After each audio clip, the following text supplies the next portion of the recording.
বলছে এখানে মুরগা সিস্টেম করে দেবে।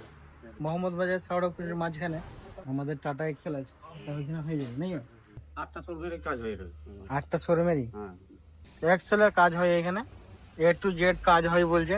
যেরকমই এক্সেল হোক এখানে এক্সেলের সব কাজই হয়। এইটা বেলুনের কাজ চলছে নাকি? সমস্যাটা কি ছিল এটার বেলুনটার? বেলুনটা মানে একটু আগে কিছু হয়ে গিয়েছিল, আর ওইটা প্লেটটা বড় জন্য ভাঁজ হচ্ছিল, কেটে যাচ্ছিল নাকি? কেটে যাচ্ছিল বেলুন। এটা করবি কোম্পানি এখানে মানে ডিস্টার্ব হয়ে গেছিল। ক্রস ঠিক আছে। এই শাওড়াগুড়ি যেতে প্রজা অনুষ্ঠান ভবন, আর এর সামনে বীরভূম অটোমোবাইল, আর এর সামনে জয়পুর, এই মাঝখানে শাওড়াগুড়ি জয়পুরের মাঝখানে পড়ছে এটা। যে কোনো এক্সেল এর কাজ এখানে হবে, ও টাই আপ থাকলে ওয়ারেন্টিটা এখানে হবে। এখানে মুরগা সিস্টেম করবো, এই এরা করে দেবে বললো। এইখানে কেউ যদি মুরগা সিস্টেম করতে চায় তো অবশ্যই এখানে কন্ট্যাক্ট করবে। তা আমরা ভিডিও এখানেই শেষ করে দেবো, কারণ বেশি লং করে লাভ নেই ভিডিও, নেই?